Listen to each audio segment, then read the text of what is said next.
is my unofficial co-host of the show, Elsa, and she joins me sometimes to welcome our guests. But anyway, so this is obviously a very informal conversation. We like to make sure that your voice is heard throughout the broadcast.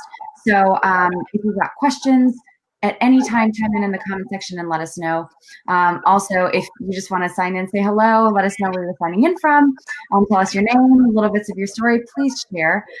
It's also really neat to be able to see over the course of this show just how people start encouraging each other in the comments, they start responding to each other, and it's just really, really incredible community that we have here at Eating Disorder Hope on the Facebook page. So if any of that applies to you, we would just absolutely love to hear from you. So I think we got a better and more stable connection here. So I'm going to park right here.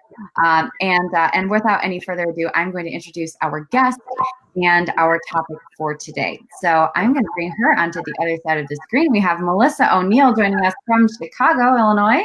Melissa. Hello. Hi there. Can you see and hear me okay? Yes. Okay, just wanted to make sure. And you are crystal clear.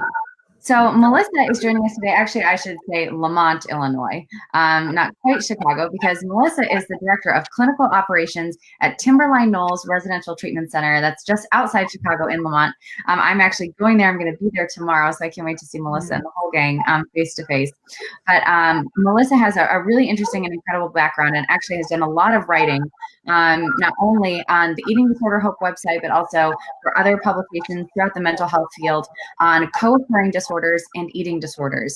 And I will let her explain all of what co-occurring disorders are and everything. I am not the expert, she is.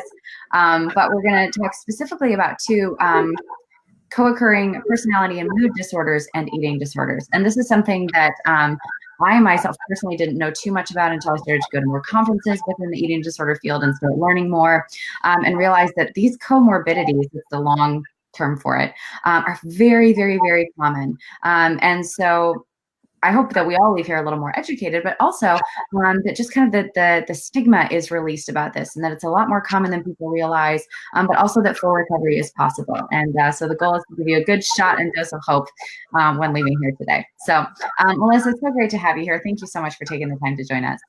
Absolutely. Thanks for having me. Yeah. So before we dive into the topic, why don't you let our viewers know a little bit about what you do day to day at TK? Yeah, sure. So I am super fortunate. I get to do my dream job every day. I'm a therapist by training, and my job at TK involves supervising all of the therapists on campus. So the individual therapists, group therapists, DBT specialists, art therapists, yoga therapists, and all of those who work with the treatment plan of our residents at TK. Okay, amazing. I'm gonna, and I want to direct everyone to the comment section right now, because I am putting Melissa's article, great article that she wrote for us, in the comments section, so that you can just follow along, and maybe it will also be helpful to spur some questions if you have any. So that's going to be in the comment section. So first of all, Melissa, can you describe what are co-occurring disorders? When someone uses that word or sees that term, what does that mean? Yeah, so really in the field, we used to call it dual diagnosis, which meant that someone had two, mental health diagnoses. And then we stopped using that term because we realized that it was really common for most people to have two mental health diagnoses, but that there was this complex interaction between our mental health experiences that really was about co-occurring disorders, so co-occurring diagnoses. And that didn't mean just someone having two different experiences, but that this complex picture of diagnoses. So we know that of all those who struggle with eating disorders, 50% of those individuals have a substance use disorder. So that's just one example of a co-occurring disorder. And then we see obviously depression, anxiety, and trauma diagnoses with those individuals as well. So I think it's, more common than ever that we really are identifying the co-occurring disorders when we are treating people in the mental health community, and really I think just uncovering things that have always been a trend, but that we really weren't identifying and talking with our clients about. So good there. And I think that most people, when you say substance use disorder, they know in their head or their mind what that is. Can you talk about what exactly personality and mood disorders are and what the difference is? Because this is something I wasn't super clear on. And so I'm sure it would be super helpful for people, the difference between personality and. Yeah, absolutely. So a mood disorder is basically that broad umbrella covers, depression, bipolar disorder. We also usually kind of, take the cousins of anxiety disorder, so generalized anxiety disorder, and kind of lump those together in a broader, concept of mood disorder. So essentially anyone who's really struggling with their mood on a day-to-day basis, would potentially qualify for a mood disorder. Personality disorders are a little different. And so, if you read my article or ever, hear me talk about personality disorders, I kind of try to talk about what is the label so that people understand maybe how we have talked about it or where you might hear about it. But I also like to offer a little bit of a different frame. So I will kind of put both of those out there. Yeah. The label of a personality disorder, really, it's, kind of a set of criteria that often talks about mood and relationships. So someone who's struggling with sense of self, relationships, and mood. And then we know personality disorders really show up a little later in life, but kind of the groundwork is set pretty early on in life. And when I'm working with individuals who are struggling with a personality disorder or families who have a loved one struggling with a personality disorder, I try to really look at it through the frame of oftentimes this is an individual has really experienced trauma at a very young age. And so my hope is as we evolve in the mental health community that the idea of a personality disorder sounds kind of your personality is disordered. So, Yeah. I mean, it's really not, it's not my favorite term, but it is kind of the language and the diagnosis that we use. But my hope is that as we grow as a field, we really start to recognize this as, a developmental trauma disorder. Really kind of something that, individuals are learning to cope in a way and survive in a way at a very young age. And that really shows up later in life in their relationships, their sense of self, and mood regulation. Yeah. What are some examples of personality disorders that people may have heard of? Yeah, so all of them have really some extreme labels attached to them. So, kind of the most common personality disorders you would hear about are narcissistic personality disorders. So you may have encountered people in your life where we kind of use that label of they're a narcissist.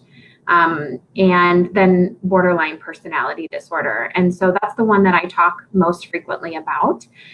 And borderline personality disorder, often we, can find maybe kind of in the greater world, people say, oh, that person is borderline. So that label can have a really strong stigma attached to it.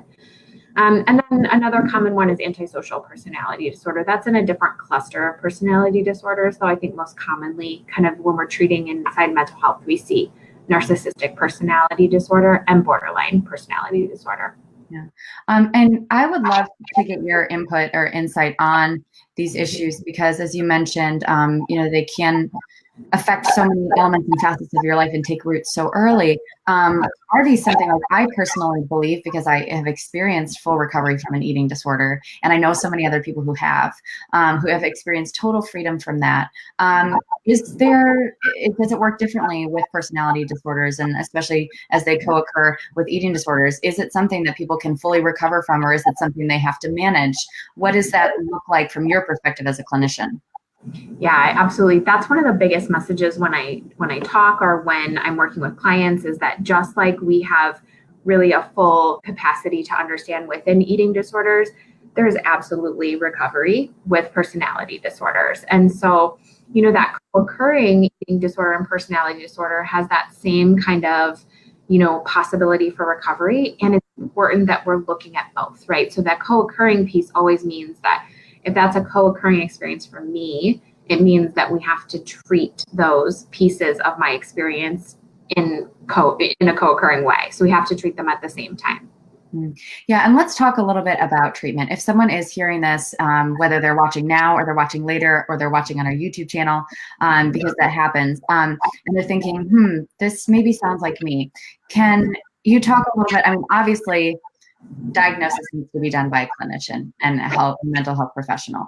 But what are some things that people could look for, signs and symptoms in their life that might point to, okay, it's not just that they're moody or maybe they're experiencing situational depression or anxiety, but that it is something more serious that they need to go to treatment or really look at this more seriously? What are some areas that distinguish that gray area? Yeah, so again, those really three big areas we look at are relationships with others. And so, relationships are a struggle with all of us. So absolutely, be careful about pathologizing yourself, right? So we all can have a tendency to work without the DSM and really give ourselves a lot of diagnoses. Therapists struggle with that more than anyone. Yeah. And, we want to really be careful about that. So really, if relationships have been a lifelong struggle, and particularly with borderline personality disorder, this like push-pull dynamic. So, finding yourself really kind of becoming really close friends or falling in love very quickly over the course of maybe hours or days, and having intense relationships very fast that then end very quickly and sort of pull away, withdraw, never talk to the person again. So that kind of push-pull dynamic, or idealizing an individual and, someone important to you, and then, devaluing them and cutting them out. That kind of push-pull pattern can really be a sign that maybe BPD is something that is part of a struggle. That sense of self. And so again, sense of self is something we all struggle with. But particularly combined with those relationships and really struggling with a sense of self or identity. So that pairs with the relationships is when I'm struggling with a sense of identity, or someone is struggling, then that means that maybe I'm more likely to adopt identity of friends, or sometimes we call that codependency in treatment. So adopting the identities of friends or loved ones, and that sort of feeling a little bit like a chameleon, like I pick up the identity of those around me. And then finally, that the diagnostic criteria is called rapid affective mood dysregulation. And what that means is that it means rapid shifts in mood. And so in someone who's dealing with bipolar disorder, they might experience a shift in mood over the course of days or weeks. But someone who's experiencing a struggle with BPD might experience shifts over the course of moments or hours. And so shifts in, ups and downs really quickly over the course of a day or an hour.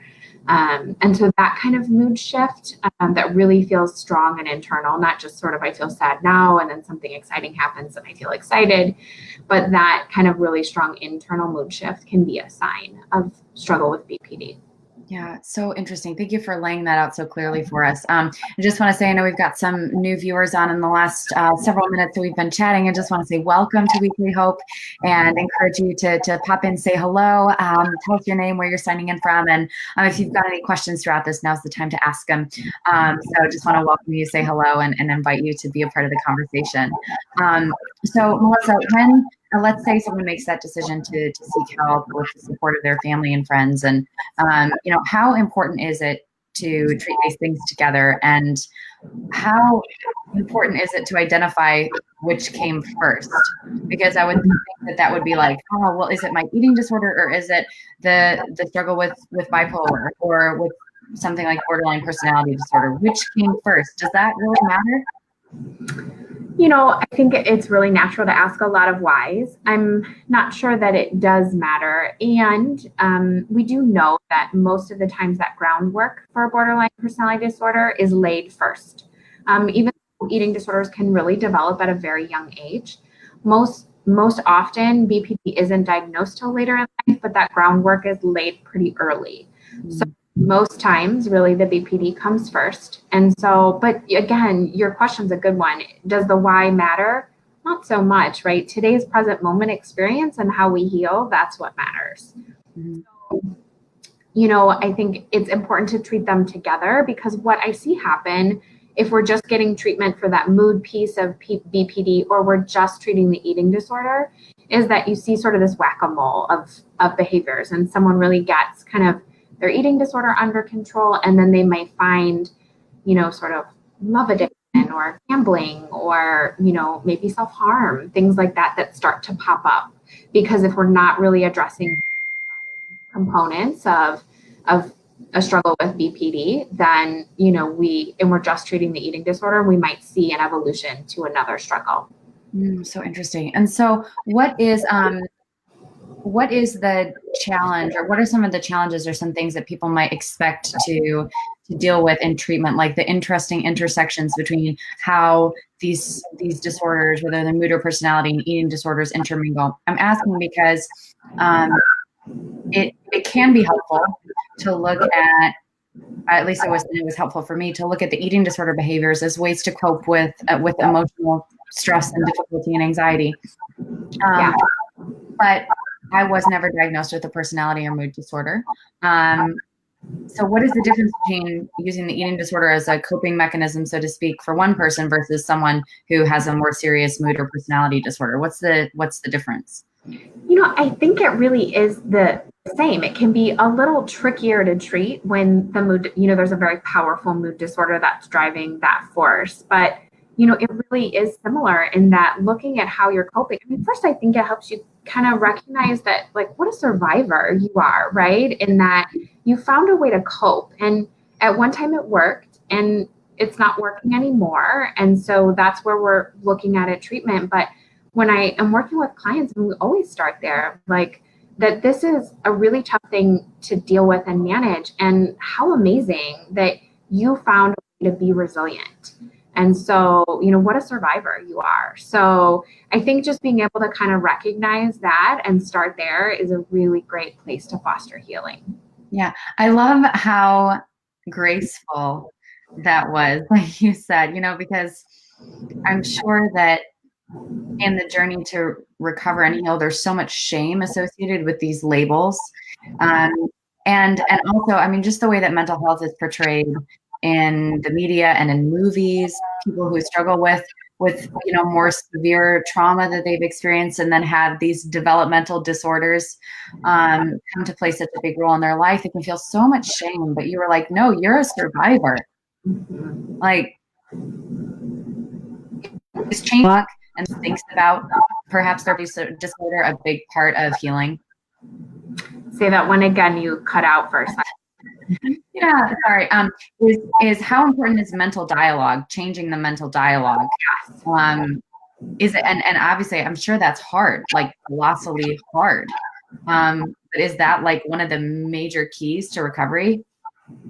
Yes, absolutely. And so again, you know, an eating disorder voice, right, often parallels kind of the larger voice. So, you know, not just how someone's engaging with their eating disorder, but how they're caring for themselves in general. So even as they progress in recovery, then we manage the eating disorder voice, and maybe that voice gets a little quieter. But if we're not changing kind of the tone of voice, it may just translate into other things, right? And so learning to be sort of a loving caregiver of yourself is such an important part of recovery, right? And changing that inner dialogue.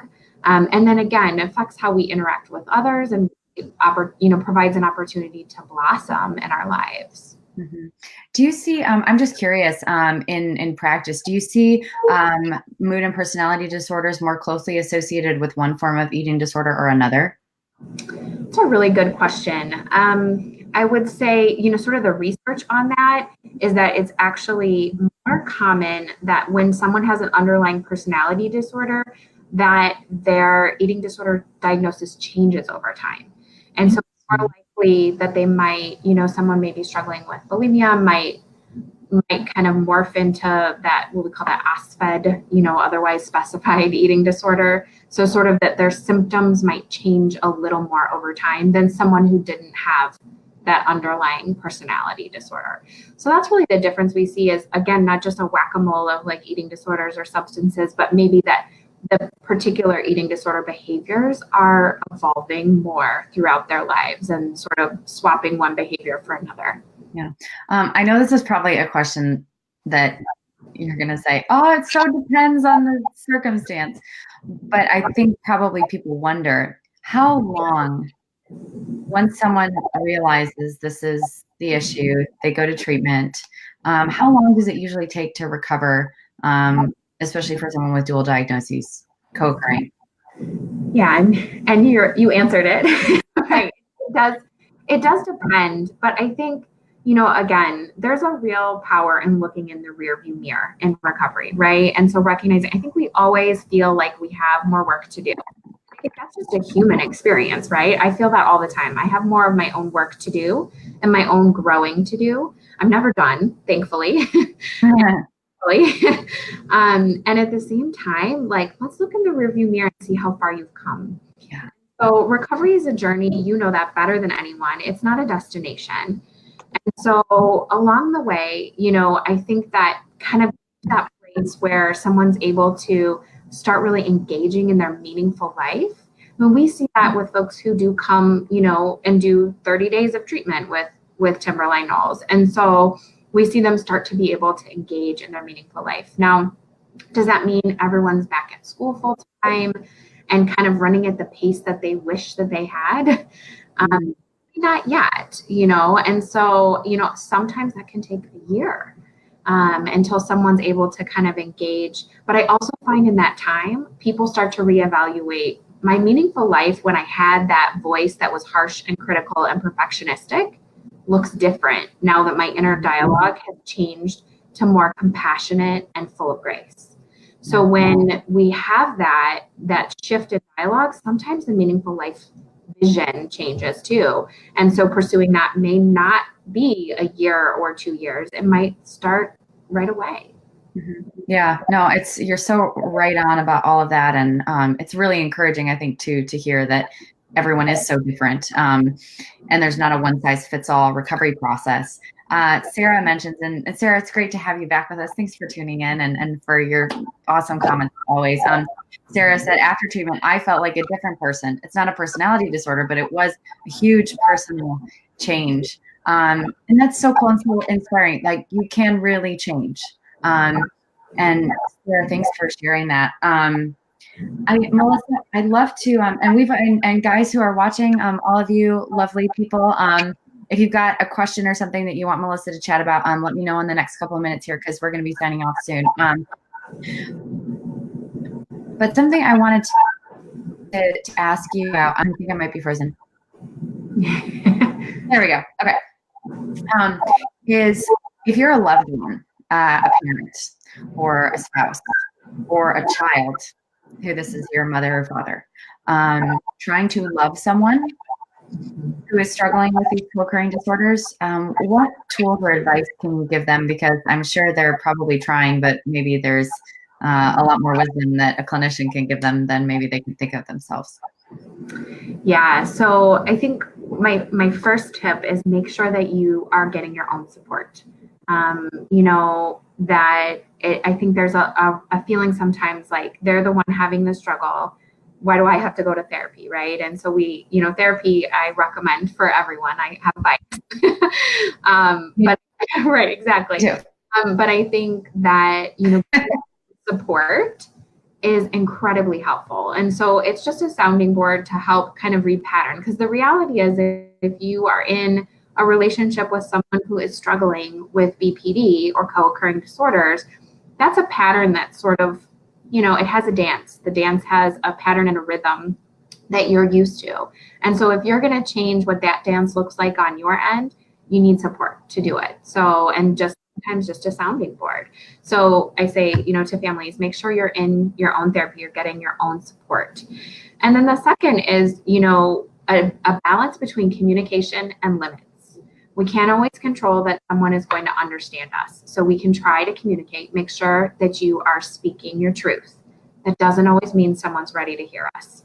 So communicate your truth and then set your limits. And that's where, your own provider can help you with sorting through, what does that truth look like? How do I set myself up to be heard and say my truth? And then how do I set my limits if that person's not ready to hear it? So good. And it's like these are things that we know deep down, but need a professional to tell us and remind us. Melissa, last question here, and I always ask this of every guest, and that's that if someone's listening right now and they're in a dark spot in recovery, and maybe they're going through some of the things that we've talked about today, what encouragement can you give them? Again, I would I would reiterate the piece about you are a survivor. And so I think all of us are doing the best that we can do every day. And I've had people say that to me, and there's a part of me that doesn't believe them when I hear it either. And so when I say that, there's a part of you that isn't going to believe it, and know that you are a survivor who is doing the best that you can. And so today is a choice, right? Every day we have choices, right? And today we get to make the choice, tomorrow we get to make the choice. And so reaching out for help, whatever that looks like. So letting someone know that you need help, reaching out to a therapist, reaching out for treatment is so important. And again, you get to make the choice every day. So today, making the courageous choice to speak your truth, tell someone where you're feeling, is, again, just what a survivor moment to be making a courageous choice like that. Awesome. I love that. You're a survivor. It's really very empowering. I love it. Melissa, thank you so much for taking the time. I know you've got a busy schedule.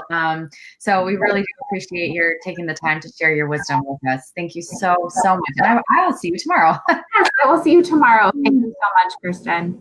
All right. Bye, Melissa. We'll say goodbye. And I just want to say to all of you, first of all, thanks for hanging in there with us at the beginning of the show with some of the technical difficulties until I found my spot with my good service. Elsa says bye as well.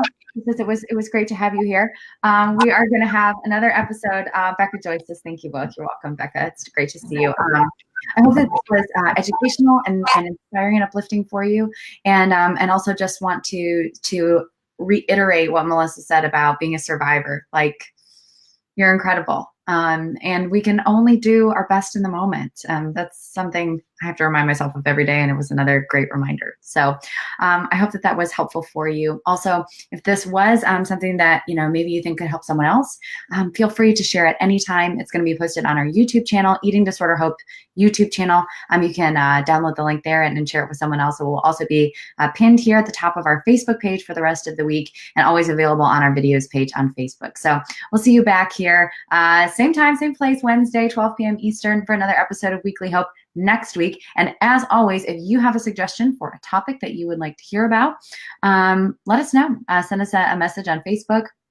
Let us know in the comments, and because we want to serve you. So wherever you are watching from, have a beautiful, wonderful, blessed day. Wishing you lots of love and grace and peace, and we will see you next week. All right. Ciao, everyone.